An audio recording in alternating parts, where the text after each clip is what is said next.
Part 4, Finishing Up, A Guide to Writing Sociology Papers. Okay, editing. So you want to edit your draft for spelling errors, punctuation errors, repeated words and phrases, and omitted words. So we talked about this before. This is all just kind of a review of what we talked about through errors in English. Now you're actually applying this to your paper instead of the peer review paper, right? So it's important because learning is repetition, unfortunately. So here I am repeating myself, right? But anyway, so this is your last chance to find the errors before you submit your final paper submission in this class. So make it count. Take the time, carefully edit your paper. Find those grammar issues, spelling errors, or even just contractions so that I can give you those points for the final paper. But I'm sure you understand that after the proposal, submission, and edits, and after the literature review, edits, that, you got 2 rounds of edits from me. If there's still obvious glaring grammar issues or spelling errors in the paper submission, that will result in lost points, right? Also, proofread, because again, proofreading allows you to spot the mechanical problems in your text. So, like the other lecture I discussed, how your brain can sometimes miss errors right in front of you. So you need to be very careful. Take a very slow reading pace. Thoroughly read through your paper and put those proofreading skills to use. For some people like me, mostly because I'm old, I like to examine a hard copy of the paper because that's how I see errors best. Staring at a computer screen for hours on end is a necessary evil in education, but sometimes printing it out and looking at it will help you see the same paper in a different, more tactile way. So another time-tested tip that works, I promise, is to read it aloud, right? You find problems with the sentence structure or if there's issues of poor grammar, right? Because when you're just reading it, it's easier to miss, right? You can literally hear the problems that your brain is correcting between your eyes reading the words and your brain processing those meanings. So if you've not done this to your paper already, please try it, right? You can also just pop it into a text-to-speech reader if you would rather have a creepy computer voice read it to you. That's, you have options.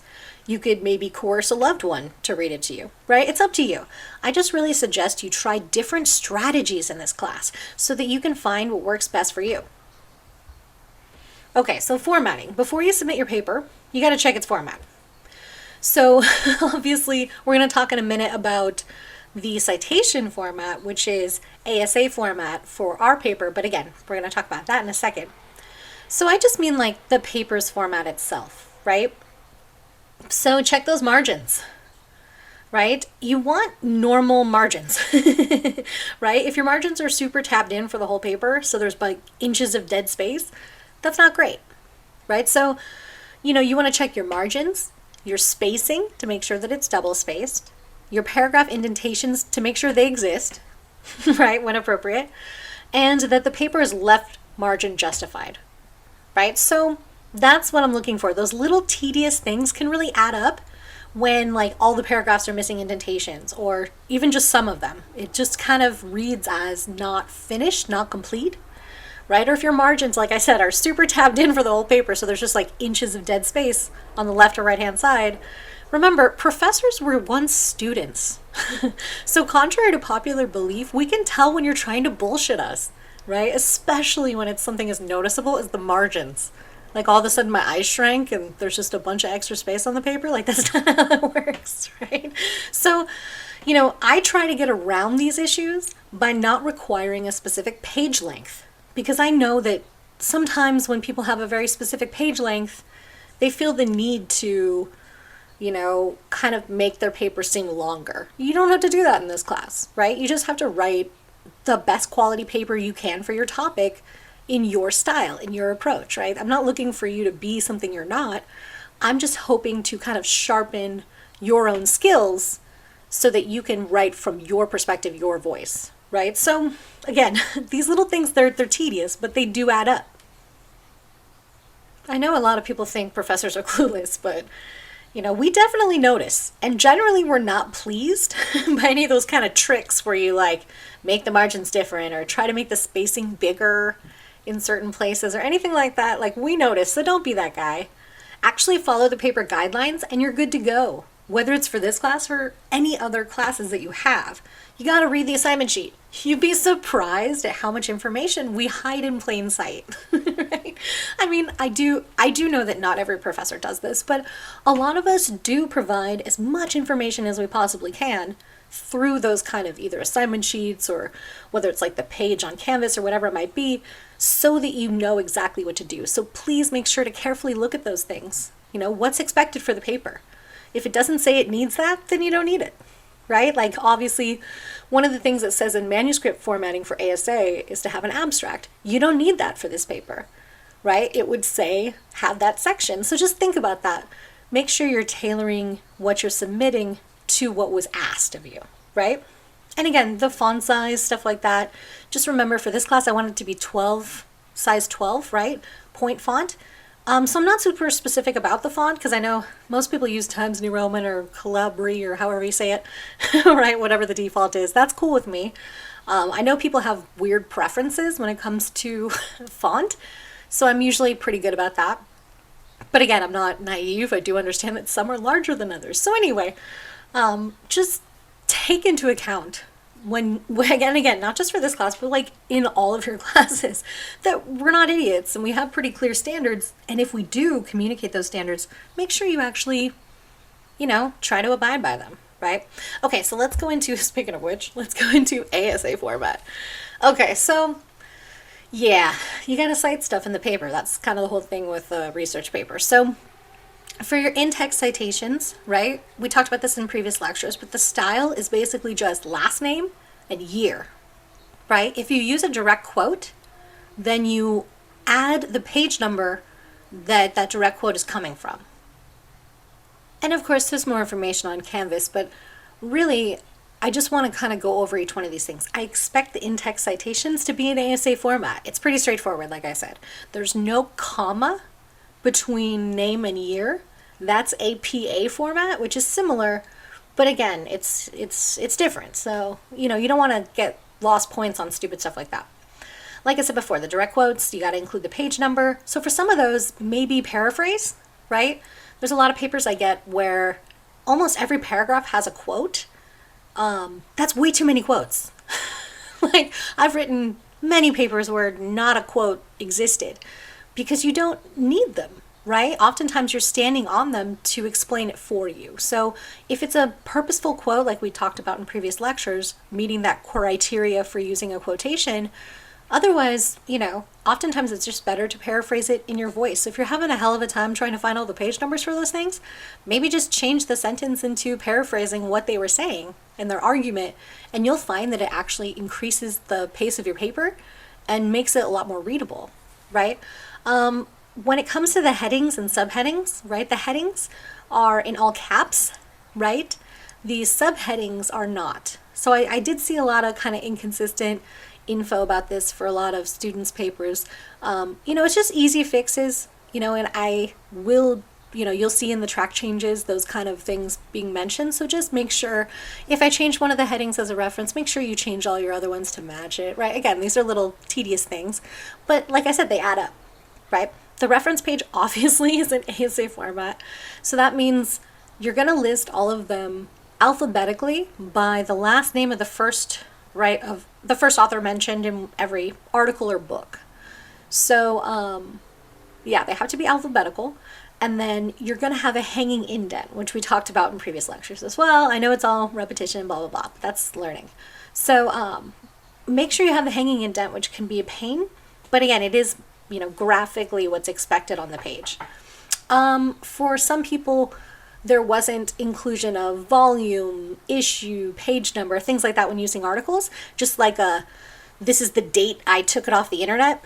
I don't know. I know that there's some citation styles that are very specific about the retrieval date from something from a database. I don't care about any of that. Like, I feel like that just clutters up the page. I want to know what's the article. Like, I can look it up. I don't need the, like, to know, oh, at 8:15 p.m. on Thursday the 2nd, you know, whatever it is. What's most important, often those citations are also missing, though. What's the journal title? What's the volume? What's the issue? What are the page numbers, right? The things that you would use when looking those things up. So just make sure you stick with the kind of classic model, and that's really all I'm looking for. And like I said, the references are on, Canvas, like the ASA guides to give you an idea for all this stuff. Okay, moving on. Okay, so this is kind of, this comes directly from the chapter. I know it's like a long, long list, but this is a good way to kind of stop and reflect before you submit your final paper. So I want you to kind of revisit this and think about this before you submit your final, right? So can you quickly identify your hypothesis? So that's a pretty quick one. Like, can you read through the paper and be like, here's where it is? And if the answer is no, then you need to fix that, right? Because if you're getting to the last paper submission and you still don't have a testable research question or a hypothesis, that's going to be a problem, because then fitting a methodology to that is much more difficult. If you have a clearly articulated and testable research question, it's so much easier to say, okay, here's the exact factors and things that I'm examining. I want to know whether or not this influences that. Then, discussing that in your hypothesis is much easier too. And so is creating a methodology that answers it. So again, it all kind of weds together. So I want to make sure that that's something that, when you're checking through this thing, can you quickly identify it? Does the logic behind it remain central through your paper, right? Are you connecting back to your points as you go through the section? So do you support your claims with adequate evidence? Are you making claims without citing them? Are you giving way too much information on a source, right? Are you giving evidence that actually supports what you're arguing? Things like that. So make sure you're being clear about these things, because again, this is the last time you have a chance to submit this paper. You want it to be the best it can be. Is there a clear logical relationship within the sentences and paragraphs, right? So are they connected? And that kind of goes into whether or not there's transitions. Because again, if there's not transitions, then I don't understand how this paragraph connects to that paragraph. Because as the writer, you're supposed to be holding the reader's hand and leading them through those points with your voice. If you're not doing that, it's very interpretable, right? I can read it and not be 100% on what it is that you're trying to say. Or I get a vague gist of it, but don't really know for sure that that's what you're arguing. That's not an effective paper, right? So using those transitions, saying, hey, another factor related to the thing I just talked about is this, and then explore how it is related. It's like a sentence, guys, right? When it comes to adding that here and there, not a big deal. So does the writing flow between generalizations to specifics? So for like your literature review section, do you have a little intro paragraph that says, in this section, I'm going to explore, these particular factors and how they're related to my research topic? This is a really good way to kind of set up the scope and give the reader kind of an idea of where you're going with it, right? So you want it to go from more general to specific, right? Where you would talk about an issue more generally, and then you give more specific examples to illustrate that, right? So if I was talking about gender inequality, I can talk about it as a larger issue, but then as I'm breaking it down through the paper, I start getting into more specific ways in which that manifests, like such as, in education, in the media, in whatever the factors might be that you're examining in your paper. You want to start with the more general and flow to the specific. Otherwise, you have a poor organization of the paper that isn't kind of logically organized, right? Okay, so do your words mean what you want them to mean? This is a big deal about proofreading. You need to be careful with your word choices. And we've talked about this before, but it's important because words have very specific meanings and connotations, and you have to be cognizant about what you're putting out into the world. So have you looked carefully for errors in style, right? We've talked about some of these before, either when it's, the repetition of things, whether it's, just having a lot of passive voice, things of this nature. Also, contractions. You don't want them in your paper. Sorry, I don't know why I thought that was funny. But anyway, so there's stupid little things you can catch like that where it's silly, and I do think that language changes and evolves, so eventually contractions won't be a big deal, but at this point they're still considered kind of like sloppy or not academic. So just take them out of there. It's easier to make can't, cannot, right? And just move on with your life. So have you stated your conclusion clearly and forcefully? So in your conclusion, remember, you're supposed to be arguing for the importance of the issue and why it should be addressed and what future research should be done about it. So you need to make sure that you're wrapping up the main points. You're not just introducing new information. You're wrapping the main, kind of like, I addressed how X is an issue, Y is an issue, Z is an issue related to this topic. And then you kind of, remember the importance of what the issue is and why it should be addressed. Because you want to kind of leave off on that argument and really, positioning towards the future. So, let's see, have you avoided sexist, racist, classist language? And I would add to that all sorts of other, marginalizing forms of language. I know sometimes we can use terminology or maybe quotes or things that, because of the context in which they're used, fit. But when you're using them kind of unconsciously because of, kind of passive, maybe unchecked prejudice or bias that you might have, you don't want that to get into the paper. And that's what's really important about sociology. We want to take the time to be cognizant of these things so that we're not producing knowledge that's just as hierarchical and, kind of hegemonic or reifying the status quo, because that's often what we're kind of challenging in our research and in our kind of examinations of different topics. So you want to make sure that you're not incorporating some sort of bias in that particular language, right? Okay, so is your formatting right? We already talked about formatting, blah. Have you run your paper through a spell check? This one kills me. It kills me. It never fails to amaze me how many people will turn in a lit review, 100-point assignment in a class with only a few hundred points, like a significant paper, and they haven't even spell checked it. I'm finding errors in like several glaring, obvious spelling errors, like page after page, and you're like, for real? You couldn't take the 1 minute it takes to go check, review. And I'm not just saying it's Word, Pages has an option for that. Google Docs has an option. I didn't invent this. This has been around for a while. And I really think it's one of those things where it's if you're not doing it every time you're writing a paper for anything, you're just missing mistakes, easy mistakes. And again, you still have to proofread because spell check isn't going to catch the things that are wrong but still are words, right? That completely change the context of something, right? Like using the word asses instead of assess, right? It definitely changes the context, but it's one S different. And it would definitely get past the spell check. So again, often reading the paper out loud will do that for you, but again, please have the baseline of respect for me as a human person and for your other professors, or just in the future in life for other things that you're producing.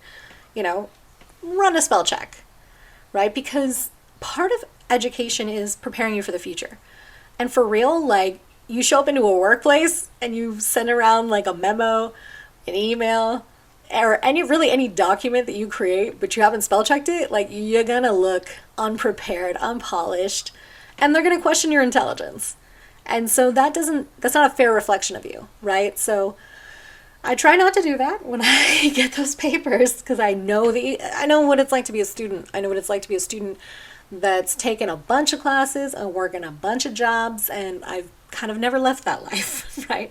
So now I'm just teaching a bunch of jobs, but I get where you're coming from. I understand that things are not going to be perfect, right? Perfection is not the goal. But the idea is, if you literally have not taken the 2 minutes to do that, what are you doing, right? That's a no-brainer. And one last thing I want to mention is, I hope that through this process of going back and forth and getting the revisions and working on a paper throughout the class, that you created something that you really like, right? You come out with a paper that you are happy with, because my goal for you in this class is that you can use that paper in the future in some way, right? So for instance, the library has research competitions every semester where you as a student can submit your research paper and win money, right? That's sweet. You don't even have to do extra work. You already have the paper. Maybe you want to get something good on your resume so you can get a decent job. Presenting at a research conference is one of those things, right? We have Sociology Week on campus. Oftentimes there's a student poster opportunity, which is why I make you do a poster for the course. So, that's a way to take your research and find a way to use it for your own professional development, right? Or does something good to put on that resume, right? Or, God forbid, you're going to grad school. Then this is something that not just prepares you for the kind of more rigorous expectations that are going to come with that and actually having to complete your own research. This paper could be something that actually turns into research. I've had several past students that I've, written a letter of rec for them after the 308 class, and they've gotten into graduate programs and actually expanded upon the research that they started in this class. So, I'm not saying you have to all do that. I'm just saying, think about how you can use this paper for you, and more generally in college, think about how more of the assignments you have could actually be a tool or an investment for you, because then when you put in all that time and effort, it's worthwhile versus, this kind of smash and grab or like this kind of really mad dash at the end, turn something in, don't even spell check it, is not going to produce something that is worthwhile, and you're not going to be able to use that. So my whole idea is, actually really in most of my classes, is to try to incorporate, a benefit from putting in the work. Because again, that's what I want you to get out of it. I want you to have something that you're proud of, something that demonstrates your capability and knowledge, but really something you can use. Something that when someone says, hey, I need a writing sample, you go, oh, I got one of those. Boom. Right? So because I know I did not have that in undergrad. I definitely didn't have the support of my writing professor. And, it was very difficult to know what was expected and all of that. So I really try to change that, at least in my approach, so that you guys know what's going on with that. But again, also so you get some reward for that hard work. So I appreciate all the time and effort you put in this class to work on these papers. I truly do. So thank you for that.